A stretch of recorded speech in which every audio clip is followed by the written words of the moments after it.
In the name of Allah, the Gracious, the Merciful. A chapter that we have revealed, and made obligatory, and revealed in it clear verses, that you may take heed.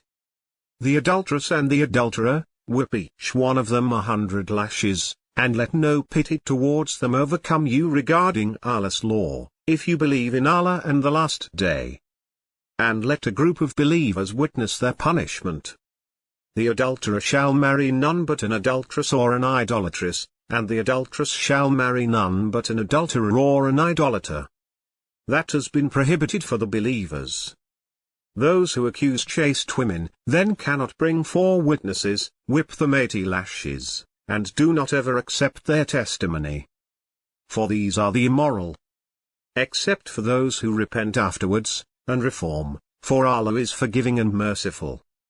As for those who accuse their own spouses, but have no witnesses except themselves, the testimony of one of them is equivalent to 4 testimonies, if he swears by Allah that he is truthful. And the 5th time, that Allah's curse be upon him, if he is a liar. But punishment shall be averted from her, if she swears 4 times by Allah, that he is a liar. And the 5th time, that Allah's wrath be upon her, if he is truthful. Were it not for Allah's grace upon you, and His mercy, and that Allah is conciliatory and wise. Those who perpetrated the slander are a band of you. Do not consider it bad for you, but it is good for you. Each person among them bears his share in the sin. As for him who played the major role, for him is a terrible punishment. Why, when you heard about it, the believing men and women did not think well of one another, and say, "This is an obvious lie." Why did they not bring 4 witnesses to testify to it? If they failed to bring the witnesses, then in Allah's sight, they are liars. Were it not for Allah's favor upon you, and His mercy, in this world and the hereafter, you would have suffered a great punishment for what you have ventured into. When you rumored it with your tongues, and spoke with your mouths what you had no knowledge of, and you considered it trivial, but according to Allah, it is serious. When you heard it, you should have said, "It is not for us to repeat this. By your glory, this is a serious slander." Allah cautions you never to return to the like of it, if you are believers. Allah explains the verses to you. Allah is knowing and wise. Those who love to see immorality spread among the believers, for them is a painful punishment, in this life and in the hereafter. Allah knows, and you do not know. Were it not for Allah's grace upon you, and His mercy, and that Allah is clement and merciful. O you who believe! Do not follow Satan's footsteps. Whoever follows Satan's footsteps, he advocates obscenity and immorality. Were it not for Allah's grace towards you, and His mercy, not one of you would have been pure, ever. But Allah purifies whomever He wills. Allah is all-hearing, all-knowing. Those of you who have affluence and means should not refuse to give to the relatives, and the needy, and the emigrants for the sake of Allah. And let them pardon, and let them overlook. Do you not love for Allah to pardon you? Allah is all-forgiving, most merciful. Those who slander honorable, innocent, believing women are cursed in this life and in the hereafter. They will have a terrible punishment. On the day when their tongues, and their hands, and their feet will testify against them regarding what they used to do. On that day, Allah will pay them their account in full, and they will know that Allah is the evident reality. Bad women are for bad men, and bad men are for bad women, and good women are for good men, and good men are for good women. Those are acquitted of what they say. There is forgiveness for them, and a generous provision. O you who believe! Do not enter homes other than your own, until you have asked permission and greeted their occupants. That is better for you, that you may be aware. And if you find no one in them, do not enter them until you are given permission. And if it is said to you, "Turn back," then turn back. That is more proper for you. Allah is aware of what you do. There is no blame on you for entering uninhabited houses, in which are belongings of yours. Allah knows what you reveal and what you conceal. Tell the believing men to restrain their looks, and to guard their privates. That is purer for them. Allah is cognizant of what they do. And tell the believing women to restrain their looks, and to guard their privates, and not display their beauty except what is apparent thereof, and to draw their coverings over their breasts, and not expose their beauty except to their husbands, their fathers, their husbands' fathers, their sons, their husbands' sons, their brothers' sons, their sisters' sons, their women, what their right hands possess, their male attendants who have no sexual desires, or children who are not yet aware of the nakedness of women. And they should not strike their feet to draw attention to their hidden beauty. And repent to Allah, all of you believers, so that you may succeed. And wed the singles among you, and those who are fit among your servants and maids. If they are poor, Allah will enrich them from His bounty. Allah is all-encompassing, all-knowing. And let those who do not find the means to marry abstain, until Allah enriches them from His bounty.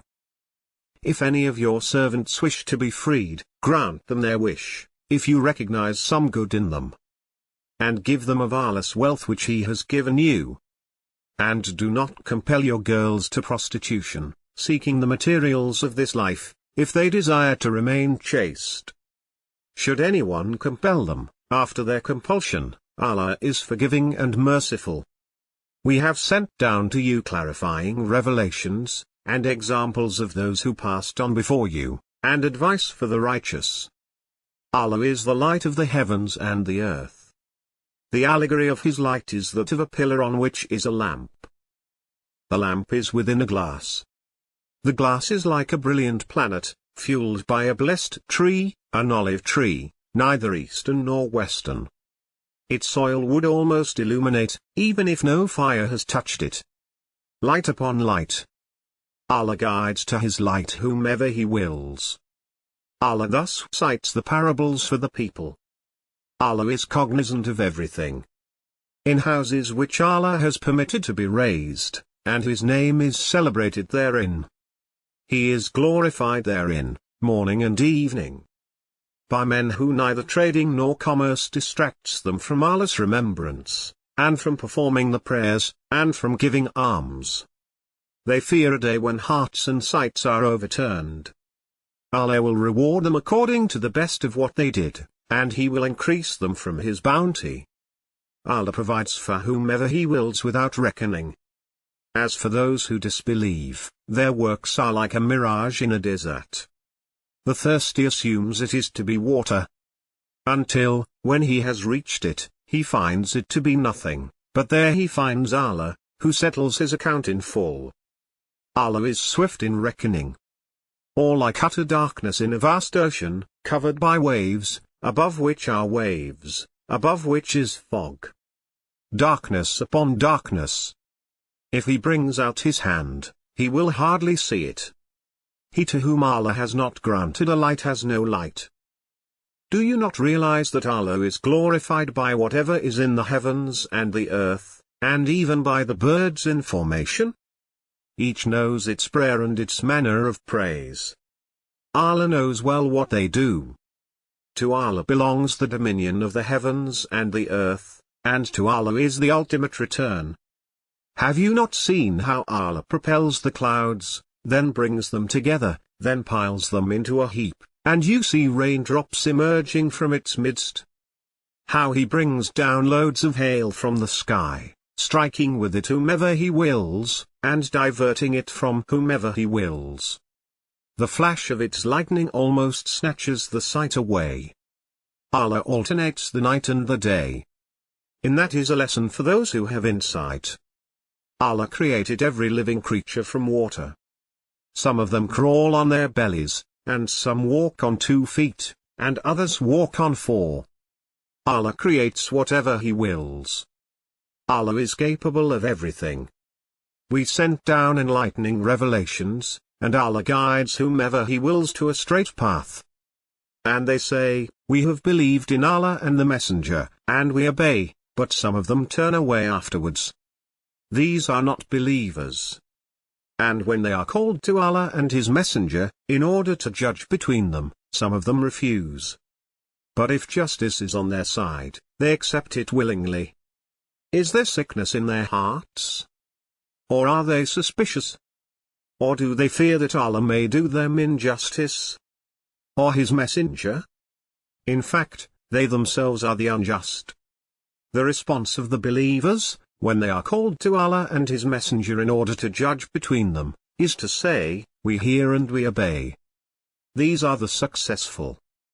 Whoever obeys Allah and His Messenger, and fears Allah, and is conscious of Him, these are the winners. And they swear by Allah with their solemn oaths, that if you commanded them, they would mobilize. Say, do not swear. Obedience will be recognized. Allah is experienced with what you do. Say, obey Allah and obey the Messenger. But if they turn away, then He is responsible for His obligations, and you are responsible for your obligations. And if you obey Him, you will be guided.